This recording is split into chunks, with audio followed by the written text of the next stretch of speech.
Vikings. History textbooks will tell you about brutal, bearded men who terrorized Europe. But they are unlikely to tell you about the day these fierce wolves turned into terrified sheep. In this video, we are traveling to the year 859, to the most insane and catastrophic campaign of Bjorn Ironside. You will find out how legendary longships, the masters of the seas, clashed with a civilization for whom Vikings were not dangerous opponents, but merely annoying insects. What happens when an axe and a wooden shield meet engineering genius and the napalm of the Middle Ages?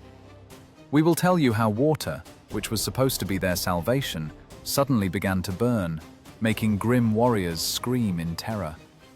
You will hear the story of the most grandiose and shameful navigation error in history, when a completely different place was looted instead of Rome, and how this stupidity was turned into a legendary deception. But most importantly, you will learn the monstrous price that had to be paid to return home.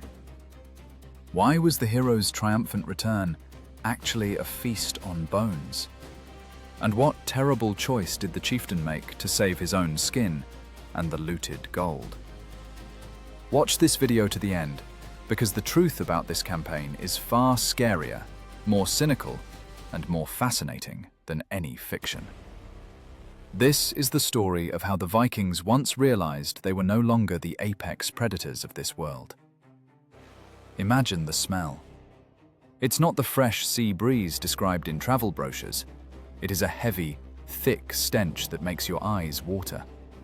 A mixture of rancid whale oil soaking the leather clothes, acrid smoke from hundreds of campfires, damp wool, and stale human sweat.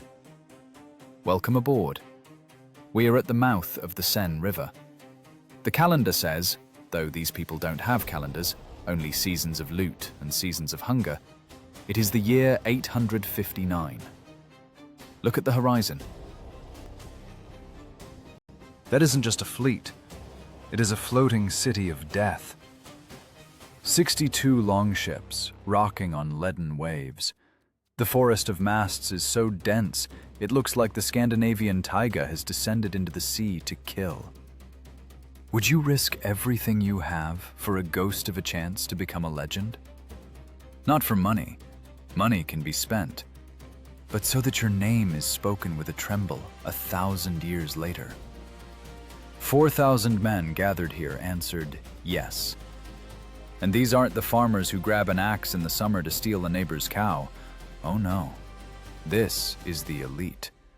Professional killers, for whom war is the only known form of economics. They left their families, their homes in the fjords, to go where even their maddest ancestors had never sailed. They are looking south, to where, rumors say, the roofs of houses are made of solid gold, and wine flows in rivers instead of water. They are going to Rome. In the center of this chaos stand two figures, casting shadows longer than the masts of their flagships. Bjorn Ironside, son of Ragnar Lothbrok. Do you think it's easy being the son of a living god? His whole life is an endless race against his father's shadow. Being just a king isn't enough for him. Raiding the Frankish kingdom, which is already bursting at the seams, isn't enough. He needs a feat that will eclipse everything old Ragnar did. Beside him is Hasting, mentor, blood brother, a sociopath with icy eyes. If Bjorn is fury and ambition, then Hasting is cold calculation and cruelty. Chroniclers of that time, like the monks of Saint-Bertin, wrote about them with horror, as if writing about the coming of the Antichrist. But let's be honest, the monks just didn't understand the Viking business model. Listen to that sound. That's not just wood creaking. That is the sound of being overloaded. The holds are packed not just with provisions, there are weapons. Mountains of weapons. Axes, spears, shields painted in bright, aggressive colors to instill terror before the battle even begins. But what's missing? There are no maps. Think about that madness. They don't have a single reliable map of the Mediterranean Sea. They have no intelligence. They have no idea who they will face. In their minds, the world ends somewhere past Spain, and beyond that live dragons and cowardly southerners who will scatter at the first sight of a shield wall. This is the classic mistake of a predator who has hunted weak game for too long. They are used to England, used to a fractured France where feudal lords bicker with each other while northerners carry off church silver. The Vikings are sure the whole world is their personal pasture. What monstrous arrogance. They are going to rob Rome, the center of civilization, the heart of the Christian world, relying only on rumors, the drunken tales of merchants, and their own inflated egos. It's like trying to rob Fort Knox with a building plan drawn on a napkin by a crazy drifter. But look at their faces. Do you see doubt? Not a drop. Only predatory excitement. Adrenaline that replaces their blood. They believe in their invincibility. After all, up to this moment, luck has always kissed them on their weathered lips. They are wolves walking into a sheep pen. But they don't know one thing. In this part of the world, sheep pens turned into fortresses long ago, and sheep learned to build machines capable of grinding bones. "Wind!" shouts the helmsman. Sails woven from coarse wool fill with air with a snap. 62 dragons wake up. The water boils under hundreds of oars. The rhythm is set not by a drum, but by the heartbeats of 4,000 men ready to die or get rich. Longships are masterpieces of engineering of their time. Flexible, fast, with a shallow draft. They can go where any other ship would get stuck. They can land troops on any beach and vanish before the garrison has time to put on their pants. It is the ideal weapon for guerrilla warfare, for hit-and-run raids. But Bjorn doesn't want to run. He wants to conquer. He wants to go down in history as the man who brought the eternal city to its knees. The North Sea sends them off with freezing rain. This is the last reminder of home. Ahead lies the Bay of Biscay, infamous for its storms. But storms don't scare them. A storm is understandable. A storm is an honest enemy. You can survive it if you have strong hands and Odin's mercy. What waits for them beyond the horizon is scarier. They are not walking into a void. They are walking straight into the sphere of influence of the Emirate of Cordoba and Byzantium. They are going where war isn't a drunken brawl of wall against wall, but a science, mathematics, logistics, where engineers are valued higher than berserkers. Imagine this moment. 4,000 men locked in wooden shells in the middle of the ocean. It's so cramped you can't turn around without hitting your neighbor with your elbow. You have to sleep on wet planks, resting your head on a sack of previously looted goods. Food is dried fish, hard as a rock, and water that will go bad in 2 weeks. Sanitation? Forget that word. Stench and crude male humor reign here. Here, hierarchy is built on the strength of a fist and the sharpness of a mind. The weak are thrown overboard, literally. This is natural selection in action, accelerated to the limit. And this mass of testosterone and steel moves south, cutting through the waves of the Atlantic. They pass the shores of the Frankish kingdom, leaving only fear behind. Residents of coastal villages run into the forests at the mere sight of striped sails. "The Normans are coming!" This cry became a prayer of terror for an entire generation. And this only strengthens Bjorn's belief in his star. He feels like the master of the seas. He stands on the prow of his longship, peering into the gray mist, and sees his glory there. He doesn't see the signal fires that are already starting to light up on the cliff tops in Spain. He doesn't hear the scratching of quill pens of Arab scribes who are already compiling reports for the emir. He doesn't know that the element of surprise he counts on so much evaporated the moment the first keel touched the water. The world changed while the Vikings sat in their fjords. The South is no longer sleeping. The South has armed itself. And while Bjorn Ironside dreams of Rome's gold, in Cordoba, in the cool halls of the Alcazar Palace, smart people are already moving pieces on a chessboard. For them, this fleet is not a legendary threat, but simply a logistical problem that needs to be solved. And they already have the solution ready. But the Northerners are blissfully unaware of this. They drink ale, sharpen axes, and laugh in the face of the wind, carrying them straight into a trap. Weeks of exhausting sailing will pass before the horizon changes. Gray cliffs will be replaced by the green hills of Galicia. The air will get warmer, and then, at dawn on one of the days of the year 859, the lookout will scream, pointing to the shore. Land. But this land won't meet them with the open arms of frightened peasants. It will meet them with silence.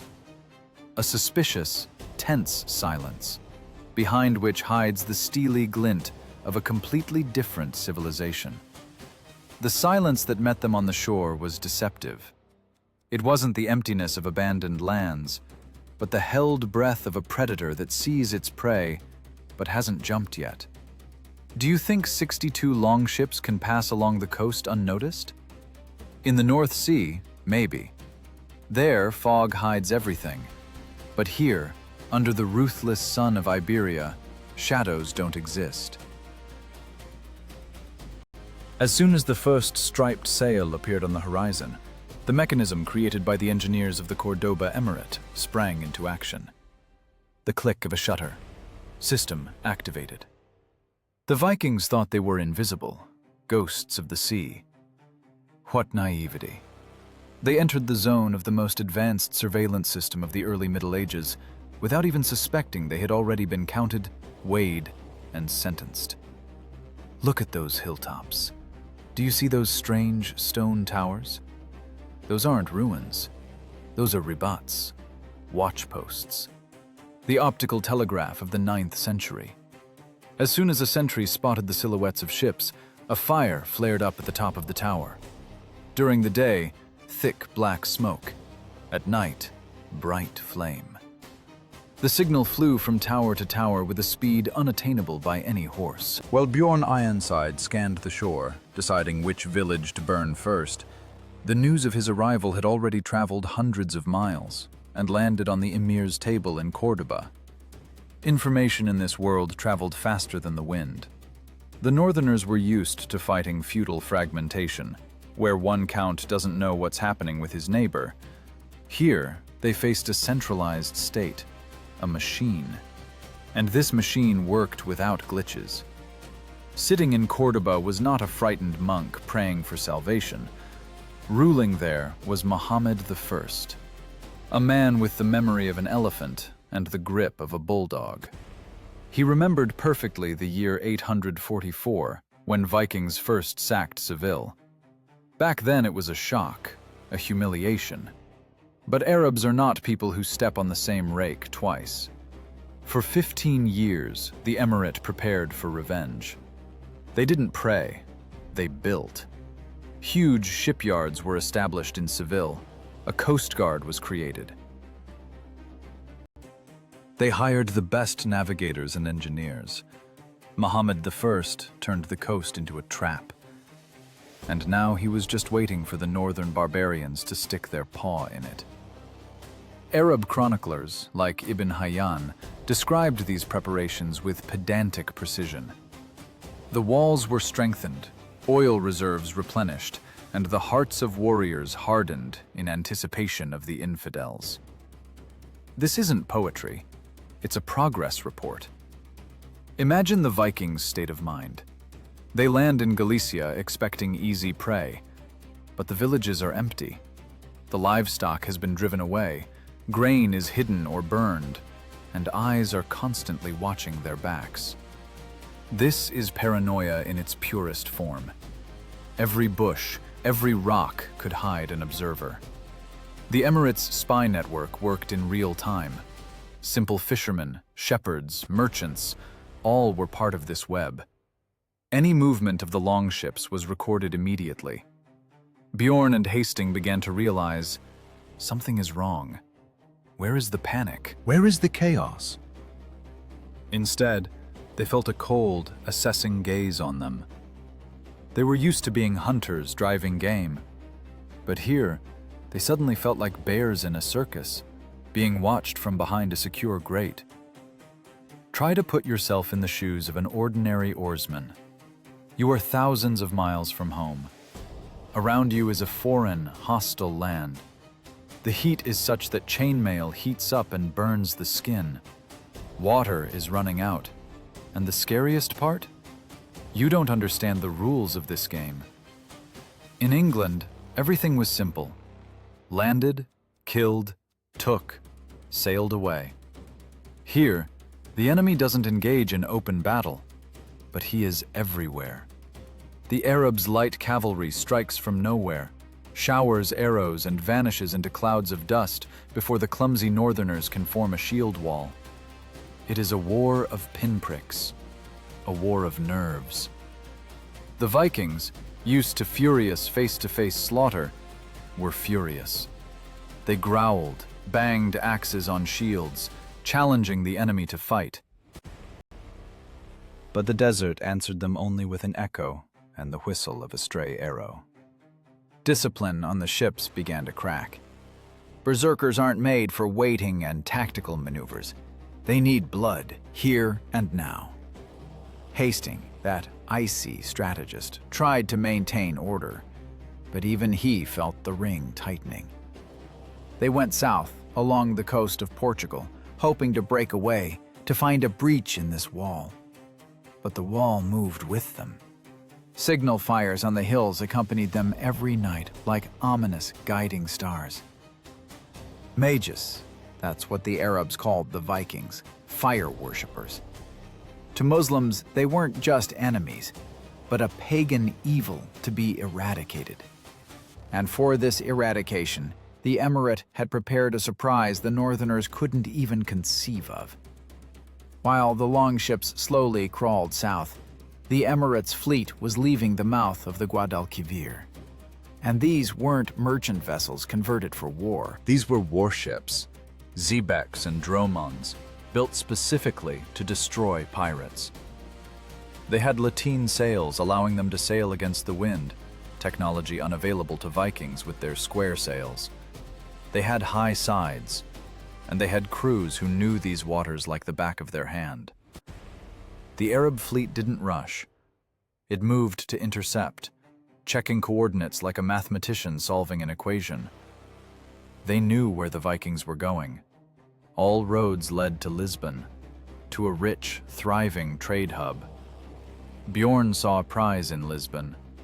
The Emir saw an anvil on which he intended to smash this northern hammer. Irony of fate, Vikings, proud of their seamanship, were tactically outplayed on the water by people of the desert. They thought the sea belonged to them by birthright, but the Mediterranean is an old sea. It saw Phoenicians, Greeks, Carthaginians, Romans. Here, war at sea is a science with a 1,000-year history, and the Vikings brought street fighting tactics to a chess match. They went to Lisbon anticipating looting, women, and wine. They saw a city ahead, spread over hills, shining in whiteness, but they didn't see what awaited them in the harbor. They didn't smell the scent that should have alerted them, the acrid, oily smell of death that would soon fill their lungs instead of salt air. Bjorn's squadron approached the mouth of the Tagus River, a majestic picture. 62 dragons ready to tear out the city's throat, sails furled, oars working in unison, foaming the blue water. Warriors put on helmets, check shield straps. Adrenaline pushes out fear. Finally, a real target, a big city. Here they won't have to chase ghosts over empty hills. Here there will be a battle, there will be loot, there will be glory. They saw people rushing about on the walls of Lisbon, heard the ringing of bells. "They are afraid of us," thought every second Viking, gripping the handle of his axe. That sweet feeling of superiority. The feeling that you are a wolf bursting into a sheep pen. But none of them noticed how the color of the water changed around the defenders' ships that came out to meet them. No one paid attention to the strange siphons mounted on the bows of the Arab vessels. Northerners were used to fire being a bonfire on the shore, or a torch in hand. They didn't know fire could be liquid, that it could flow like water and stick like tar. They went forward to meet their fate, confident in the strength of oak and steel. They didn't know that in a few minutes, their world, built on the axiom "steel cuts flesh," would collide with a new variable. A variable that equalizes hero and coward, king and slave. They were walking toward a fire that cannot be extinguished. The distance shrinks. 50 meters. 30. 10. At this moment, time slows down for a Viking. This is their element. Boarding. Now the hooks will clang, biting into the enemy hulls, and the good old massacre will begin. The Northerners see what they think are frightened faces of Arabs on the decks. They are already dividing the loot. They already hear the crunch of bones. Bjorn on the flagship grins in anticipation. He is sure. No fleet in the world can withstand the direct impact of a shield wall. But then something happens that doesn't fit into their world view. Something that turns predators into squealing victims in 1 second. It isn't a cloud of arrows that breaks loose from the Arab dromons. A stream of black, oily liquid breaks loose. Silence hangs for a moment. The liquid slaps onto the sails, onto the wooden planking, onto the shoulders and beards of the warriors. It smells strange, sharp, chemical, like the breath of the underworld. Vikings wipe their faces in bewilderment. What is this? Mud? Tar? And then a torch flies. Flash! The world explodes. This isn't ordinary fire that a medieval man is used to. This is naphtha. An infernal mixture based on crude oil, sulfur, and resin, the recipe for which the engineers of the East guarded like the apple of their eye. It doesn't just burn, it roars. It sticks to the skin and continues to burn even if you try to beat it out. Imagine 9th century napalm. The longships, those magnificent vessels dried by winds and salt, flare up like matchboxes. Sails, soaked in fat to protect against moisture, turn into huge sheets of fire covering the crew. "Water! Pour water!" shouts one of the jarls.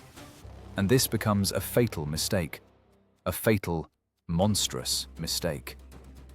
Vikings scoop seawater with buckets and throw it on the flames, but naphtha is lighter than water. It floats up and continues to burn, spreading even wider. Water spreads the fire across the deck. Water burns. Do you understand the level of psychological shock? For a person raised in the north, water is salvation from fire. This is an axiom. And suddenly this axiom collapses. Nature itself betrays them. The sea around the ships turns into a boiling cauldron. Those who jump overboard to save themselves discover they are swimming in fire. The Arabs work methodically. No berserker rage. Only cold, calculated efficiency. The siphon crew turns the pipe. A stream of fire covers the next longship. Archers hit those trying to beat down the flames. This isn't a battle. It is disinfestation. Exterminating pests. Frankish chronicles later dryly wrote, "The Normans were devoured by fire that does not die." But behind these dry lines hides hell. The smell of burnt meat mixes with the smell of oil. Screams of those burning alive drown out the sound of the surf. The pride of the Vikings, their belief that steel solves everything, melts along with their helmets. Bjorn Ironside looks at this madness with wide-open eyes. His hit-and-run tactic doesn't work here because there is nowhere to run. The sea is burning. His shield wall is useless. Fire flows through the cracks. For the first time in his life, he faces an enemy who fights not with muscles, but with intellect, with technology, with chemistry. In this moment, at the roadstead of Lisbon, a clash of eras takes place. The primal fury of the Iron Age shatters against the scientific achievements of the Golden Age of Islam. Discipline collapses instantly. The great fleet, which an hour ago moved in a neat formation, turns into a herd of terrified animals. Ships collide, break oars, helmsmen abandon tillers, the only thought pulsing in 4,000 heads. Away! Away from this sorcery! Longships turn around, exposing their sides to fire just to get out of the siphon's range. They row until their veins burst. They aren't running from an enemy. They are running from supernatural horror. Those who managed to break out head into the open sea. But look at them. The hulls are charred. Sails hang in black tatters. Moaning men with monstrous burns lie on the decks. No Viking medicine, moss and incantations will help here. The smell of fear and defeat stands in the holds. They lost several ships, but what is much worse, they lost the aura of invincibility. They realized that living in the south aren't soft-bodied merchants, but cruel and smart killers, possessing forces beyond the northerners' understanding. Evening descends on the Atlantic, but the glow of the fire off the coast of Portugal is visible for a long time. It is their ego burning.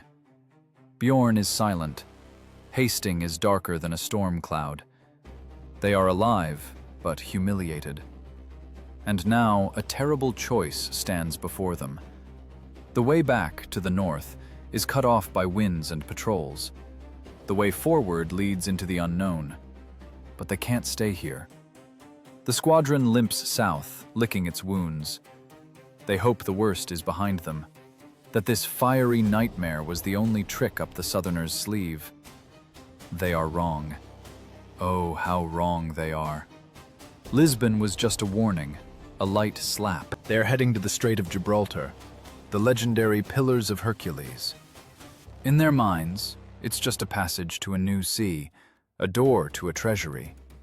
But they don't know it's a door to a cage. Passing Gibraltar, they will find themselves in an internal sea, controlled by their enemies from shore to shore. They are driving themselves, with their own hands, into a bottle, the cork of which is about to be plugged.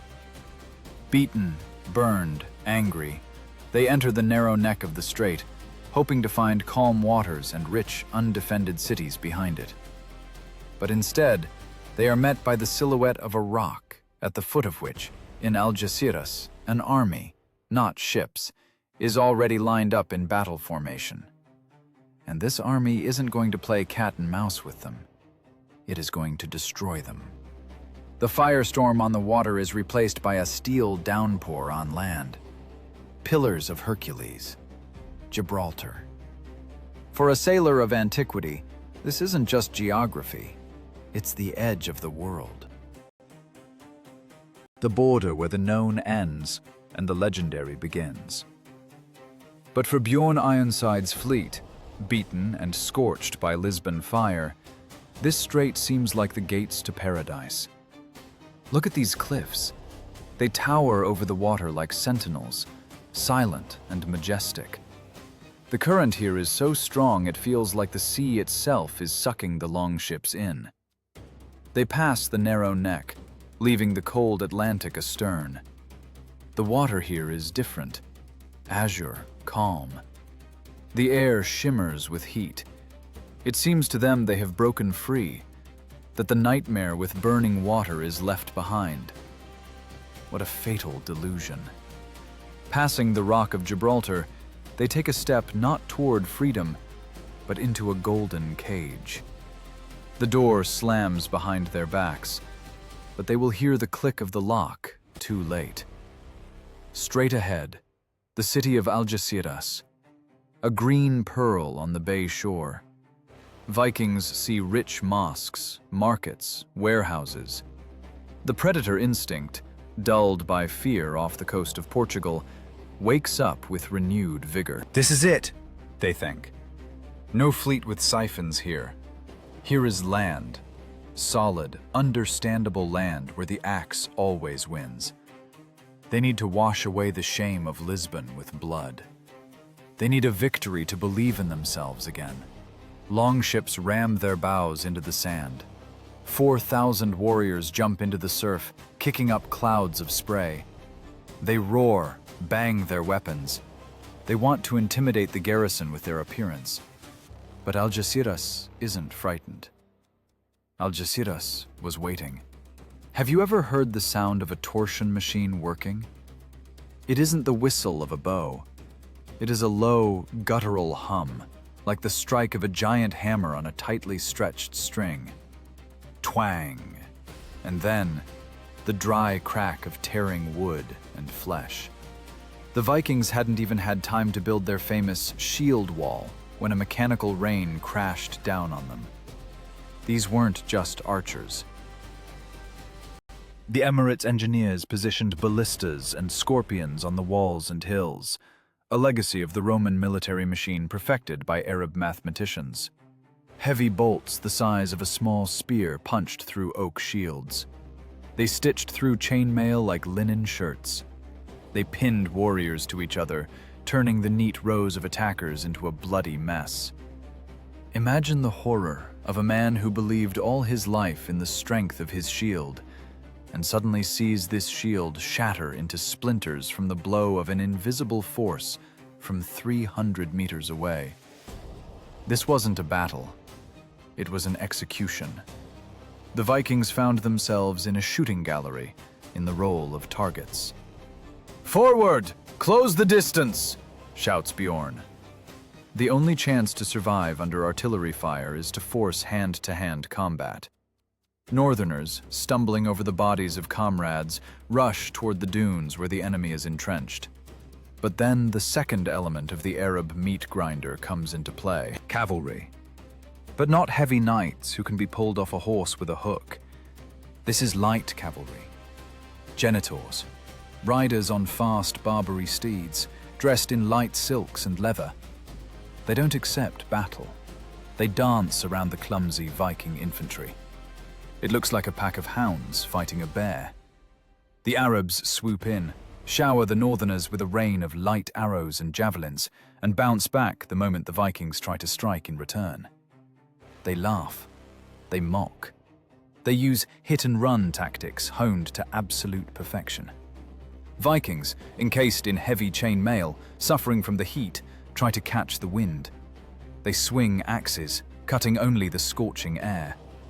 The fury that was their fuel now burns them from the inside. They feel helpless.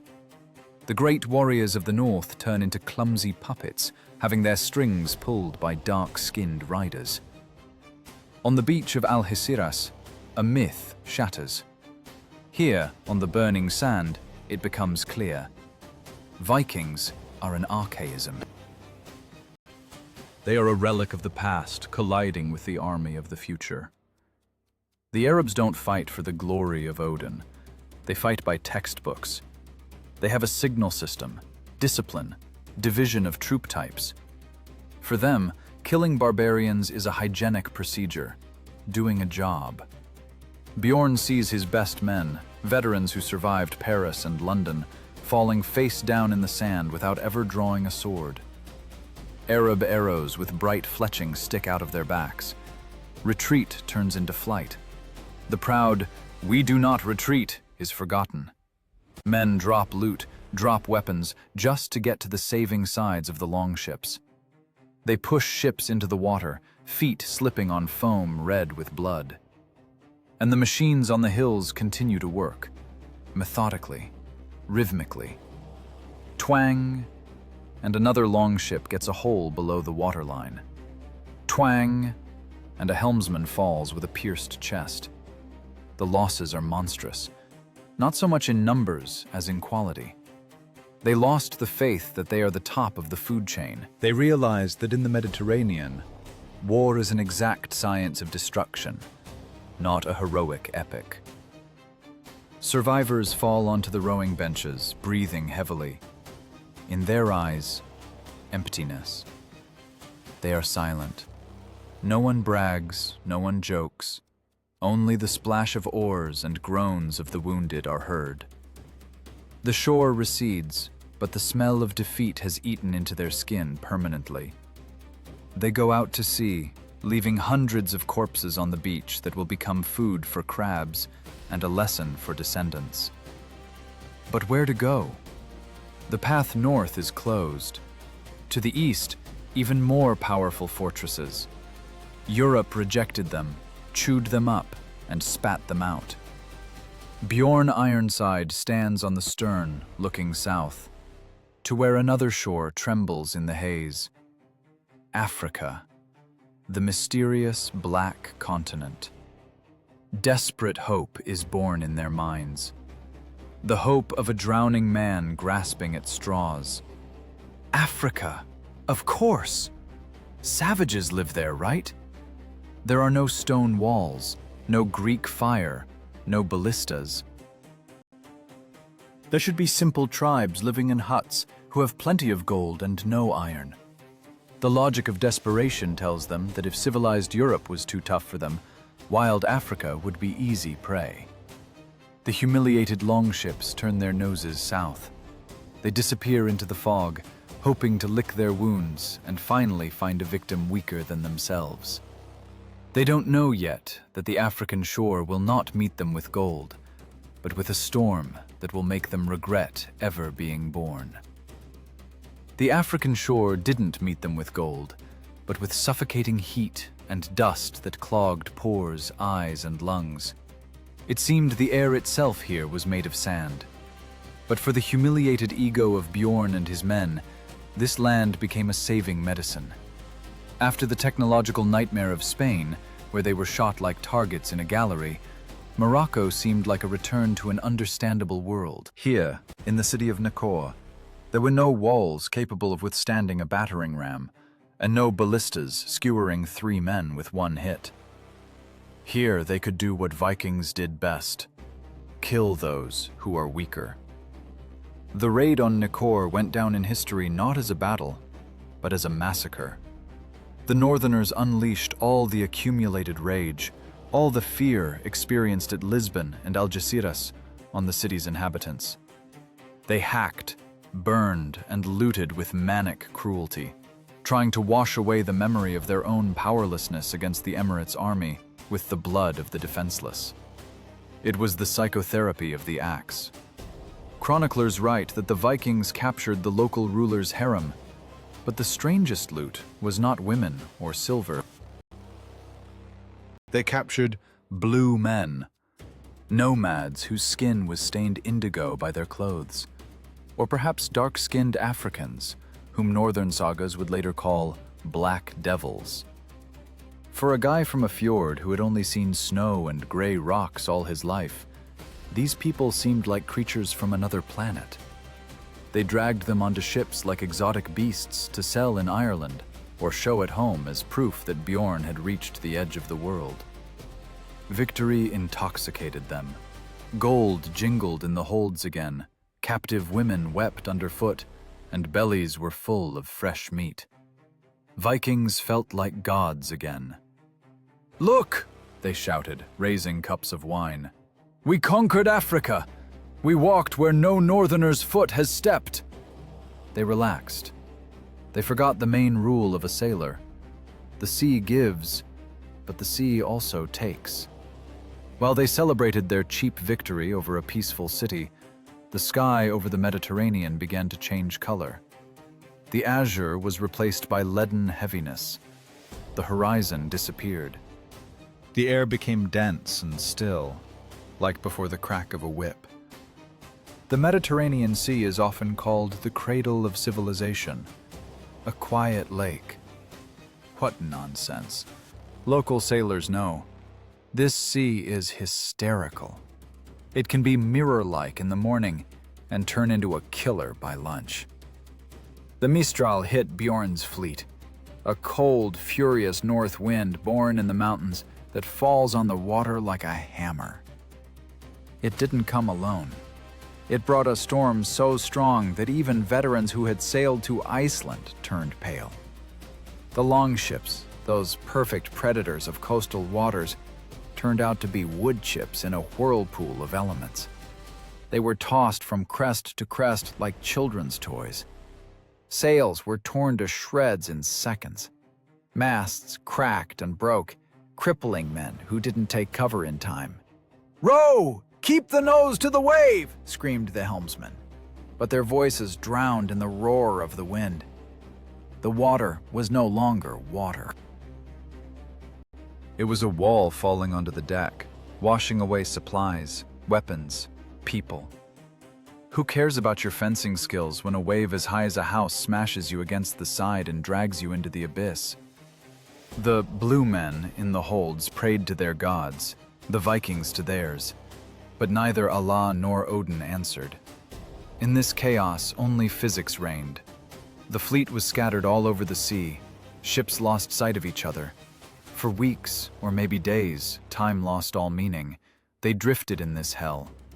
Men used to solid ground under their feet turned into trembling lumps of flesh vomiting bile.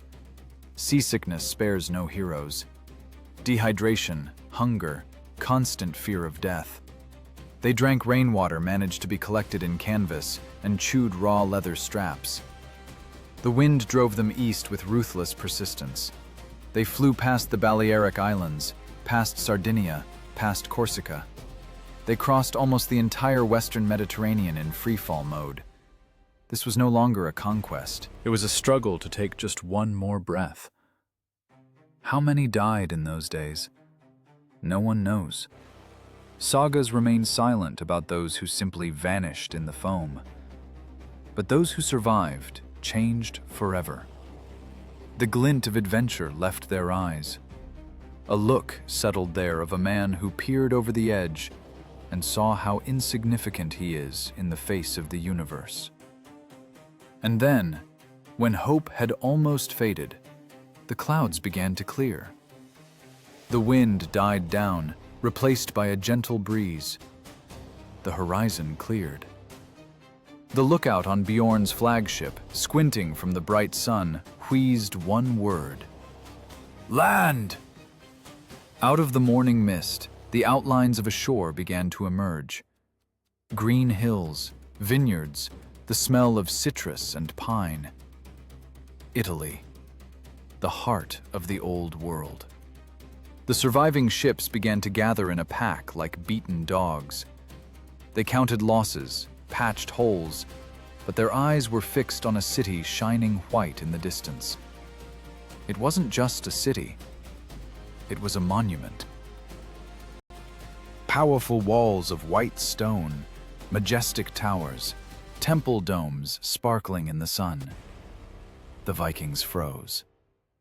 In their inflamed, exhausted brains, poisoned by ambition and thirst for glory, a switch flipped. White walls? Wealth? Greatness? It can only be one place. Rome, someone whispered. The word flew across the decks. Rome! We found it! Bjorn Ironside looked at the city with greedy eyes. Fate, it seemed, had done an incredible somersault. The storm that was supposed to kill them brought them straight to the main goal of the entire expedition. They thought the gods led them through hell to hand them the keys to paradise. What irony. What a grandiose, tragic mockery of geography. Before them was not Rome. Before them was the city of Luna, ancient, rich, beautiful, but merely a provincial port on the border of Tuscany and Liguria. But the Vikings didn't know that. They had no maps, no guides.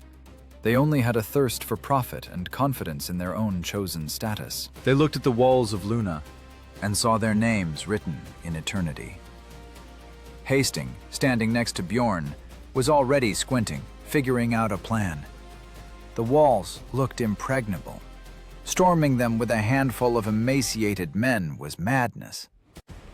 "If we can't take them by force," he said quietly, "we will take them by cunning." In his head, a plan was already maturing that would become one of the most cynical and theatrical pages in Viking history. They were preparing to put on a show where the price of admission would be the lives of the townspeople, and the scenery, a holy altar. The greatest navigation error was preparing to become the greatest deception of the century. The walls of the city of Luna shone in the rays of the Italian sun so blindingly it hurt to look at them. For the exhausted, salt-cured Vikings, this white marble was the best proof. Before them was Rome. Great, eternal, unreachable Rome. Bjorn Ironside looked at these fortifications and understood one simple, bitter truth. They wouldn't get through. Even if they had all 4,000 men in perfect health, these walls would become their grave. And now, with a battered army, without siege engines, an assault would simply be an elaborate method of suicide. The city was closed like an oyster, and the Vikings didn't have a knife to open it. But where the axe is powerless, the poison of lies comes into play.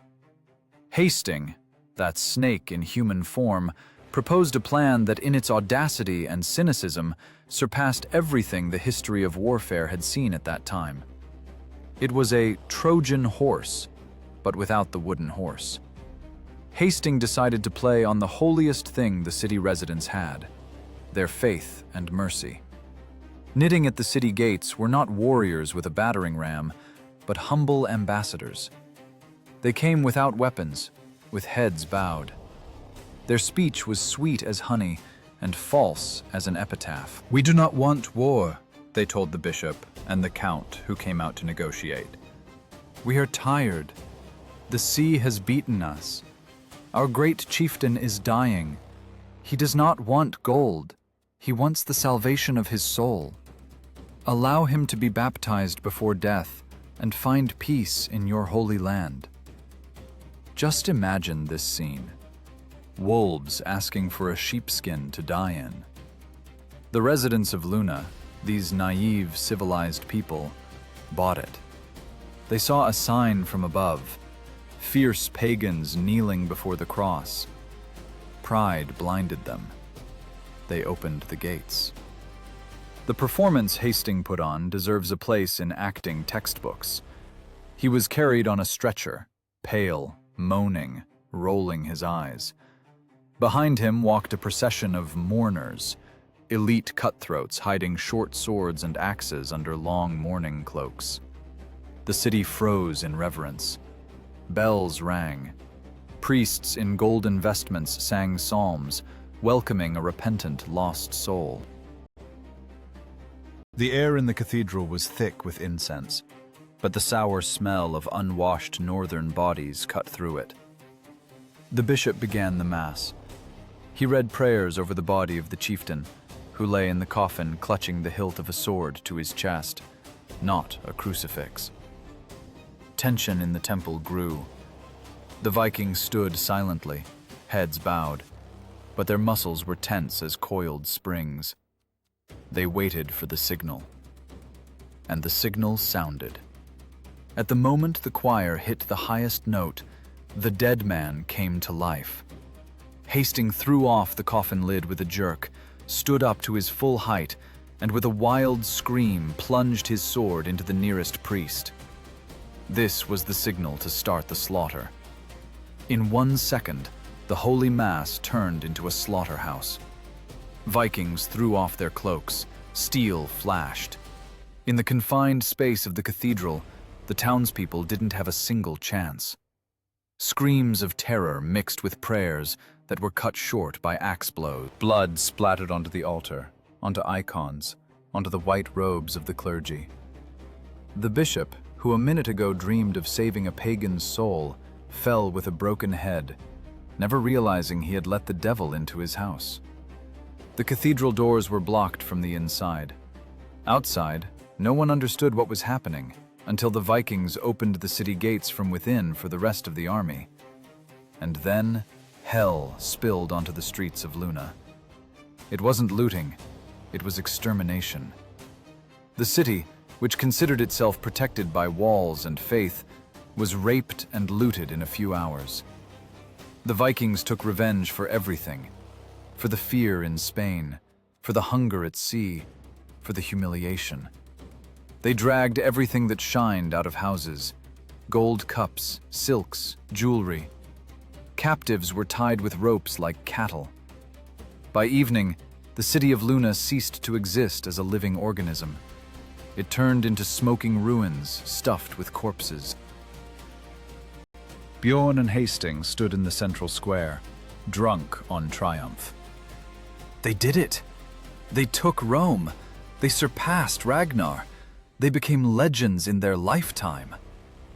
Around them lay mountains of treasure. Soldiers laughed, drank wine from church chalices, and tried on patrician clothes. It seemed the world had finally bent to their will. But history is a lady with a very dark sense of humor. In the midst of the celebration, a prisoner was brought to the kings, a local resident who, shaking with fear, opened their eyes. "Rome?" he asked, stuttering. "Signors, Rome is hundreds of miles south. This is Luna." The silence that hung over the square was heavier than a tombstone. The smile slid off Bjorn's face. Hastings froze, clenching his fist. Great conquerors, tamers of empires, they had just looted a provincial town. A county seat they mistook for the capital of the world because of the nice siding. What humiliation. What a monstrous navigational error. All these sacrifices, all this risk, just to become the punchline of a joke? They stood in the middle of a burning city, littered with corpses, and felt not like winners, but like idiots. The rage from realizing the mistake was terrible. Bjorn ordered the city burned to the ground to wipe the evidence of their shame off the face of the earth. "If this isn't Rome, then let not one stone remain on another here," he roared. They took so much loot that the longships settled in the water down to the oarlocks. But the taste of victory became bitter as ash. They realized their odyssey had reached a dead end. They no longer had the strength to search for the real Rome. The army was exhausted, ships needed repair, holds were full. It was time to return. But return where? They were in the very heart of the Mediterranean Sea, thousands of miles from home. And the only exit from this trap, the Strait of Gibraltar, was the narrow neck of a bottle. And the Vikings guessed that the cork in this bottle was already screwed in. The Emirate of Cordoba hadn't forgotten them. While they played conquerors in Italy, the Arab fleet built a blockade the northerners couldn't even dream of. Bjorn gave the order to hoist the sails. They left Luna as rich men, but each of them felt a chill down their spine. They weren't going home. They were going to break through a wall of fire. And this time, no theatrical trick of Hastings would save them. The bets were placed, and payment would have to be in blood. The longships, heavily rolling on the waves under the weight of gold, set a course west, toward their most terrible battle. The longships moved heavily, like full, lazy beasts. They settled in the water to the gunwales. These were no longer the swift sea wolves that burst out of the Seine estuary 3 years ago. They were floating warehouses, holds packed with gold, silver, silks, and slaves. Every stroke is a struggle. The weight of the loot drags them to the bottom, slows them down, robs them of maneuverability. Greed is a physical quantity, and right now it is measured in tons. Bjorn Ironside and his men are heading west, to the only exit from this giant bathtub, to the Strait of Gibraltar. They are thinking of home, of how they will enter the fjords as triumphant victors, how they will throw gold into the crowd, how skalds will compose songs about them. The music of victory is already playing in their heads, but they forgot they are on someone else's board, where the rules are set not by the one who hits harder with an axe, but by the one who knows how to wait. The Mediterranean Sea is shaped like a bottle, and now the Vikings are swimming toward its neck. They hope to slip through. They pray the Emir forgot about them, busy with his internal squabbles or wars with Christians. What naivety! The state machine of Cordoba does not forget insults, and it never leaves doors open. When the horizon began to narrow, revealing the view of the Pillars of Hercules, every Viking's heart skipped a beat, and then dropped somewhere into their heels. There was no way out. The strait was sealed. From the European shore to the African one, as far as the eye could see, stood a wall of sails. This wasn't a patrol. It was an armada. The Emirates' fleet was lined up in a perfect battle line, blocking every meter of water. Dromons, zebeks, heavy galleys. There were so many it seemed you could walk from Spain to Morocco, jumping from deck to deck without getting your feet wet. Imagine this sight through the eyes of a man who understands he has exactly as much time left to live as it takes the enemy fleet to raise sails. It is absolute, chilling terror. Vikings were used to seeing open sea ahead, freedom of maneuver. Here, they saw a dead end. A solid picket fence of masts behind which death awaited them. The Arabs weren't just waiting. They had prepared to meet the guests with Eastern generosity. On the bow of every ship, copper pipes of siphons glistened in the sun. The same dragon throats that spat liquid fire at Lisbon, only now there were hundreds of them. In that moment, Bjorn realized what a trap he had led his people into. He thought he was robbing defenseless shores, but in reality, he was just collecting taxes for the Emir. Their entire campaign, all these years of hardship, blood, and victories, all of it was just to deliver gold here, to Gibraltar, and hand it over to the treasury of Cordoba along with their lives. It was the perfect customs office. Payment for exit, everything. Plus your head. Silence hung over the water, dense and ringing. No shouts, no challenges to duel. The Arab fleet was silent.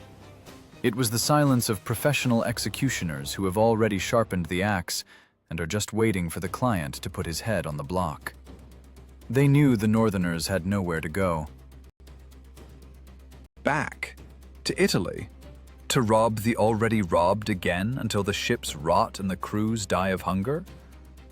Impossible. North? Only over their dead bodies.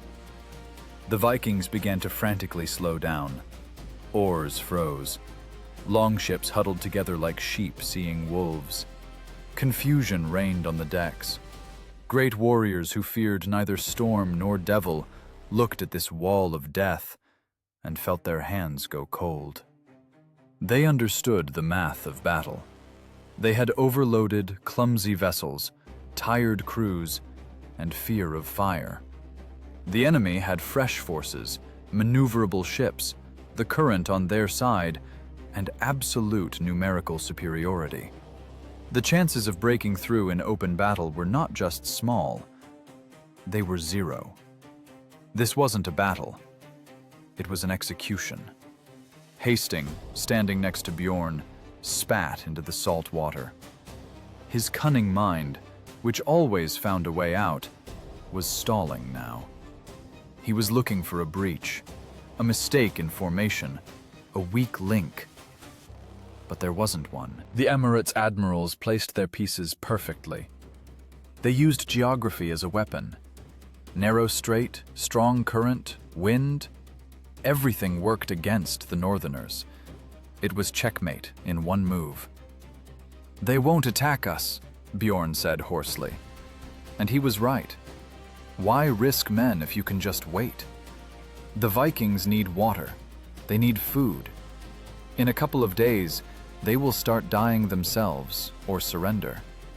The Arabs could just stand and watch the sun and thirst do all the dirty work for them. Or, if the Northerners decide on an insane attack, just burn them at a distance without even engaging in boarding. The stage was set for the final act of the tragedy. The air smelled of hopelessness.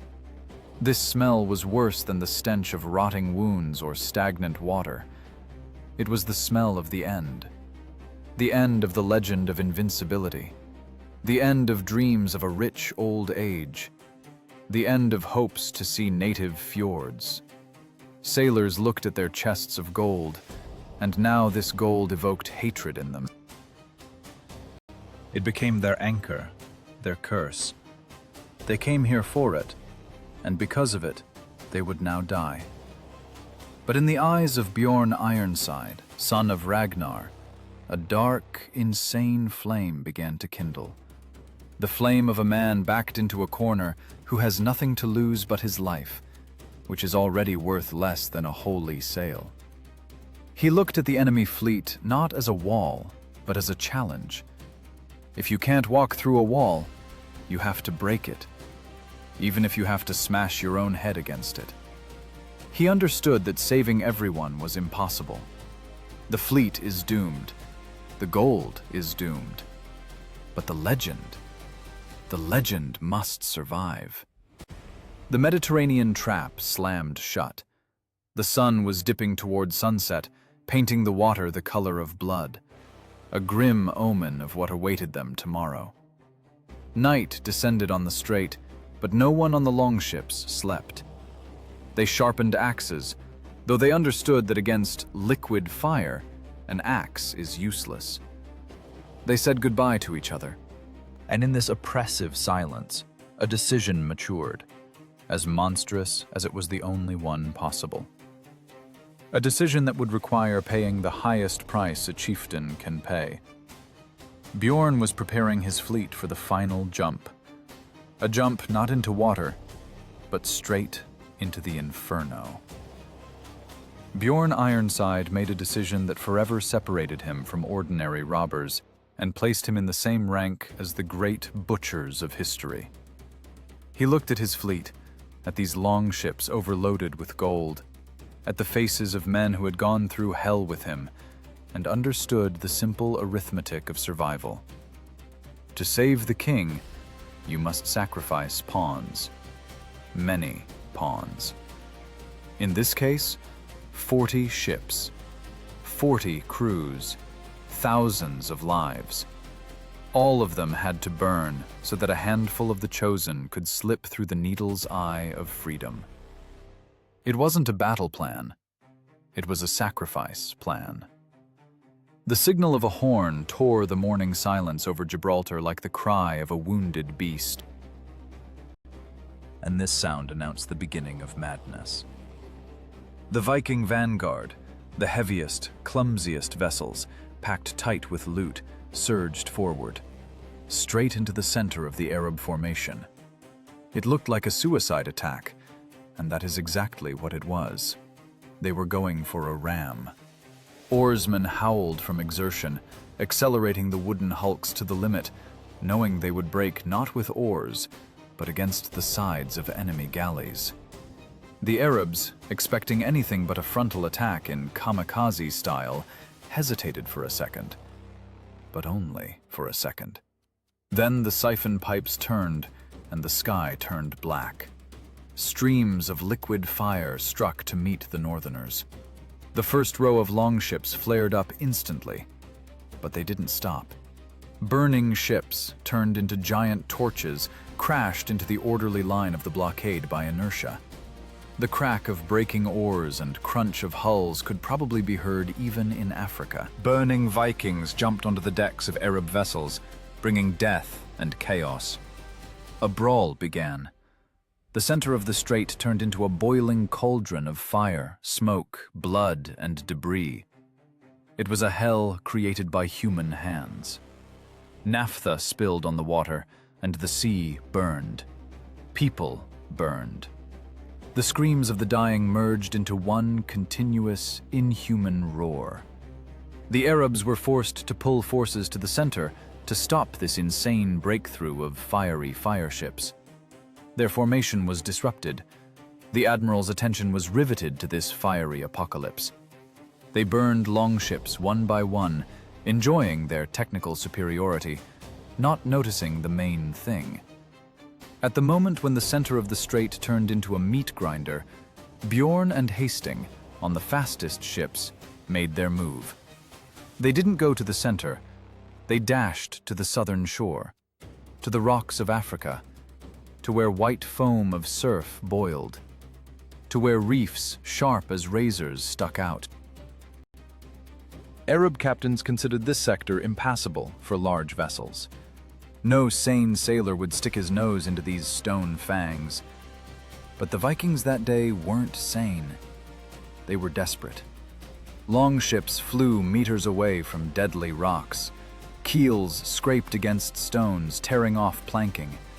Waves threw them onto reefs, and crews had to push off with oars directly from the rocks, breaking wood, tearing muscles.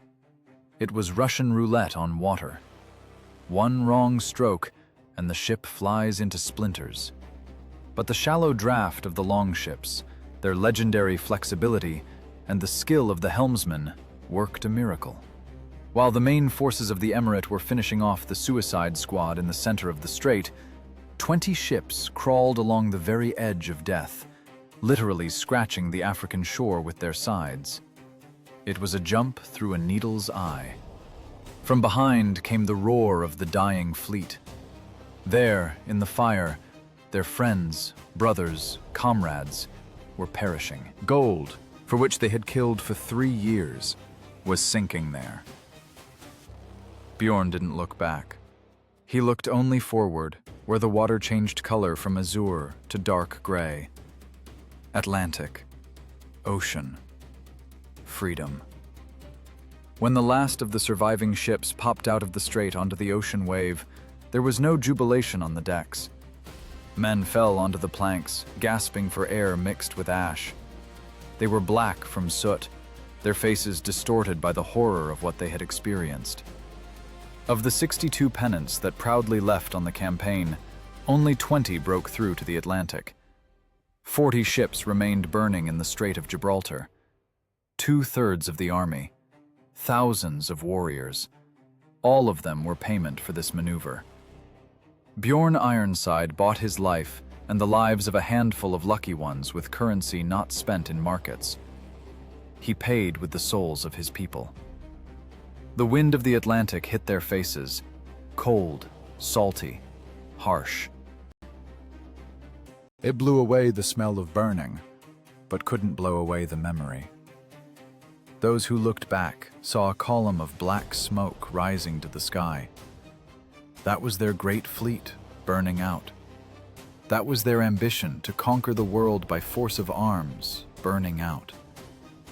In that moment, every survivor realized the Mediterranean Sea is not prey. It is a trap. And they had just chewed off their own leg to get out of it. They went north, driven by the fear of pursuit. But the Arabs didn't pursue them. Why? The Emirates squadron did its job. It destroyed the threat, taught a lesson, and protected its waters. Regret a couple of dozen escaped ragamuffins? Let the sea deal with them itself. And the sea was ready to take the baton. The Vikings had almost no supplies left. Water was running out. Food burned or drowned along with the lost ships. The holds of the surviving longships were half empty. Much had to be thrown overboard to increase speed during the breakthrough. The agony of return began. Days merged into an endless gray strip. Hunger began to gnaw at stomachs harder than fear. Men grew weak. Those who yesterday furiously rowed, breaking through reefs, today lay flat, unable to lift a hand. Discipline held only on Bjorn's authority and Hastings' cruelty. Any grumbling was stopped instantly, overboard. Extra mouths weren't needed here. They turned into ghosts. A fleet of dead men drifting in the fog. But it is in this state of extreme exhaustion, on the verge of madness, that the wildest arrogance is born in a Viking's head. They understood. Returning home as beggars, having lost 2/3 of the men, is a disgrace worse than death. The North does not forgive losers. A king who ruined an army and brought nothing back awaits not a throne, but a knife in the back from competitors. They needed a victory, any victory. Dirty, fast, profitable. They needed a ransom that would justify all these deaths. And when the shores of Navarre appeared on the horizon, that same little light lit up in Bjorn's eyes again. The light of a predator who, even bleeding out, is ready to make one last lethal bite. Pamplona, a city they had heard of, a city where a king sits, and this king will become their golden ticket home. The Atlantic Ocean is not the warm Mediterranean Sea. There are no gentle breezes and smell of citrus here. Here, there are only leaden waves, cold, chilling to the bone, and endless, grey emptiness. 20 surviving longships crawled north, resembling a funeral procession. Look at these crews. These are no longer elite warriors who dreamed of glory 3 years ago. These are skeletons covered in parchment skin, eyes sunken, lips cracked to blood from salt and dehydration. Their clothes turned into rags through which ribs show. The holds are empty. The last crumbs of hardtack were eaten weeks ago. Men chew leather straps, trying to trick stomachs that have already begun to digest themselves. The smell on the ships is unbearable. It is the smell of a body rotting alive, dysentery and despair. Discipline hangs by a final thread, the fear of being thrown overboard. But scarier than hunger for these people was shame. They were returning home. But with what? With stories of how they were burned like bedbugs? Empty-handed? For a Viking to return from a long campaign, a beggar is social death. It is a stain that will lie on the whole clan. They won't be met as heroes. They will be met with mockery. The widows of those 40 ships that burned in Gibraltar will curse them. Bjorn Ironside understood. If he comes into the fjord looking like this, his authority will collapse faster than a mast in a storm. He needed a trump card. He needed a miracle. And when they reached the Bay of Biscay, rounding the shores of Navarre, despair transformed into madness. Absolute, crystal-clear audacity. They found out, perhaps from captured fishermen, that very close by, deep inland, lies the city of Pamplona. And sitting there is King Garcia Iniguez. Not some petty count, but a whole king. Alive, rich, and, most importantly, careless. Bjorn looked at his men. They could barely stand. Many didn't have the strength to lift a shield. But when he said the word gold, that terrible light flared in their dull eyes. The light of a predator who, even dying, is ready to latch onto a throat. It was all in.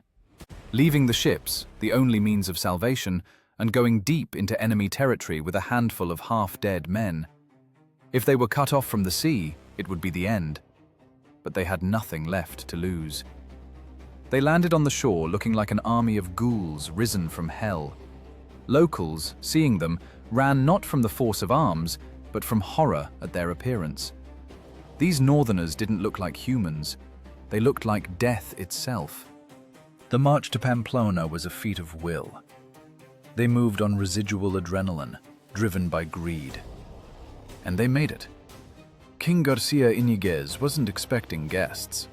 Who in their right mind would expect an attack from the sea when the sea is hundreds of miles away, and Vikings, rumor had it, perished in the Mediterranean long ago? The element of surprise worked perfectly. The defense of Pamplona crumbled before it could assemble. Vikings burst into the city, not like an army, but like a pack of hungry rats. They didn't waste time looting houses. They needed only one prey, the main prize. The capture of the king was quick and brutal. Garcia Iniguez, ruler of proud Navarre, found himself in shackles, surrounded by men smelling of the sea, blood, and madness. He looked at Bjorn and didn't understand who was before him, a great general or a king of beggars. But when ransom negotiations began, the king realized before him were very, very expensive beggars. The Vikings presented a bill that made the treasurers of Navarre black out. 70,000 gold dinars. Just think about that number. 70,000. In terms of silver and goods of that time, it is an astronomical sum. It is the budget of a small state for several years. That was the price of the king's life. And Navarre paid. They scraped everything from the treasury, took jewelry off women, melted down church plate. Caravans with gold stretched to the coast where the longships waited. It was a moment of magical transformation. Yesterday they were ragamuffins eating their boots. Today they became the richest people of their time. A military catastrophe that claimed 2/3 of the fleet turned into the most successful financial project of the century with one stroke of a pen. 70,000 gold coins. This gold didn't just fill the holds, it washed away the shame. It justified the death of thousands of comrades. It bought the silence of widows and the respect of jarls. Vikings loaded bags with the ransom, and their hands trembled, not from weakness, but from euphoria. They laughed, hugged, cried. It was the hysterical laughter of men who cheated fate itself. They survived the fiery hell of Lisbon, passed through the arrows of Algeciras, survived the storm, cheated death in Gibraltar, and now, at the very finish line, hit the jackpot. The king was released. He was no longer needed. Humiliated, robbed, he watched the departing ships, not understanding how a handful of barbarians managed to bring his kingdom to its knees. And the longships, heavily settling in the water again, but now from the pleasant weight of gold, turned their striped sails north. The wind was finally fair. The Atlantic no longer seemed hostile to them. Now it was the road home, the road of victors. Bjorn Ironside stood on the stern, leaning on a richly decorated sword, and looked at the horizon. He knew he would be met as a hero. No one would ask what price that gold cost. No one would remember those who burned alive in the strait. History loves winners, and gold is the best eraser for wiping out unpleasant details. They were going home to become legends, leaving behind a burning Europe and a looted Africa. But deep down, each of them knew. They were bringing home not just gold, they were bringing knowledge. Terrible knowledge that the world had changed, and the time of unpunished raids was coming to an end. But as long as the holds are full, one cannot think about that. For now, they are the kings of the sea. The wind changed. Anyone who has been to sea knows this smell. The smell of salt becoming prickly, the smell of pine needles, ice, and wet stone. It isn't the spicy aroma of Africa or the rotting sweetness of Italian swamps. It is the smell of home. 3 years later, in the year 862, the remnants of the Great Armada entered the familiar fjords of Scandinavia. Look at these 20 ships. They look like ghosts stitched from patches. Sails are patched with pieces of Arab tents, sides are hacked, wood turned grey from the salt of 2 oceans. But look at their draft. They sit so deep in the water that waves lick the upper deck. This isn't the weight of men. It is the weight of triumph. When the keels touched the native pebbles, everyone poured onto the shore.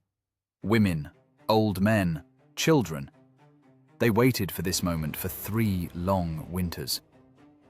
But instead of joyful shouts, silence hung over the fjord.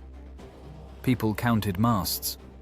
1, 2, 10, 20. And that's it. Widows' eyes darted across the horizon, hoping to see stragglers, but the horizon was empty. Of 62 ships, only a third returned. 4,000 of the North's best sons went for glory. A handful of people returned home with empty, terrible eyes, in which the reflection of Lisbon's burning water was forever frozen. But then they began unloading the holds, and the silence was replaced by a gasp in which horror and admiration mixed. Rivers of silver and gold flowed onto the cold northern sand. Chests with dinars, church chalices, silks that cost more than the life of an entire village, slaves with skin the color of ebony. The ransom of the king of Pamplona, loot from Italy, treasures of Africa. Never had the North seen such wealth piled in one heap. It was a fortune capable of buying kingdoms. Bjorn Ironside stepped onto the shore not as a beaten general who lost an army, but as a living deity of luck. In that moment, the old, cynical magic of gold worked. The glitter of coins blinded the grief of loss. Questions like, "Where is my husband?" and "Where is my father?" got stuck in throats when handfuls of jewels were thrown at people's feet. Bjorn and Hastings bought their immortality. Yes, they put 2/3 of their army in the ground and in the water. But who cares about statistics when the winner stands on a mountain of gold? Sagas don't love losers, but they adore rich killers. It was this campaign that cemented the nickname Ironside for Bjorn. Not because he couldn't be wounded, but because he went through a meat grinder that would have ground up anyone else and came out of it with a profit.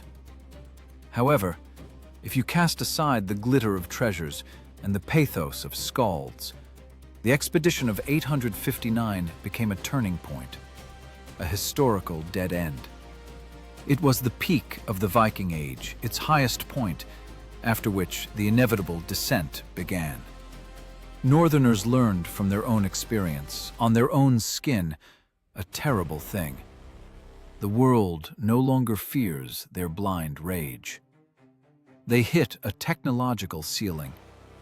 The Mediterranean taught them a cruel lesson. There in the south, war is not a sport for brave loners. It is the work of engineers, chemists, and logisticians. Vikings realized that their longships, perfect for raids on English monasteries, turn into floating coffins when meeting a professional fleet armed with Greek fire and throwing machines. They realized that an organized state with an alert system and a regular army is a wall that cannot be broken with a forehead, even if that forehead is in a horned helmet. The Mediterranean Sea turned into a closed fortress for them. After Bjorn, no one dared such large-scale, brazen invasions into the heart of the Caliphate or Byzantium. Yes, Vikings would still serve as mercenaries in Constantinople, would trade, but the era of wild, uncontrolled looting of the south ended right then, in the smoke of the Strait of Gibraltar. They realized their limit. A northern wolf can maul a sheep, but if it tries to attack a steel machine, it will break its teeth. Bjorn Ironside lived the rest of his life in wealth and glory, becoming King of Sweden. Hastings continued his intrigues in France. They became legends. But every time they looked at the sunset, they probably remembered that horror when the water around them burned and the sky was black with arrows. They brought home gold, but they left the myth of their invincibility in the south. History is not a set of dates. It is a ledger where human lives are recorded in the expenses column and lines in textbooks in the income column. We look at this odyssey as a great adventure, but let's be honest. It was a bloody venture that ended in success only thanks to a monstrous navigation error and even more monstrous cruelty. They went to rob Rome and robbed the Spanish boondocks. They lost a fleet, but stole a king. It is a triumph of absurdity. And now, when the smoke has cleared and the gold is distributed, I want to ask you one question. Imagine you are standing on that shore in the year 859. Bjorn is before you. He promises you eternal glory and mountains of gold. But he doesn't tell you that the chance to return home is 1 in 3. That you will have to drink your own urine in the middle of the ocean, burn alive from oil, and see crabs eat your friends. Knowing all this, knowing the true price of the legend, would you step on the deck? Would you risk becoming a pawn sacrificed for the beautiful finale of someone else's story? Or would you prefer to die unknown, but in your own bed? What is more precious to you? A name in the ages, or life here and now? Let me know in the comments. Bjorn made his choice. And you?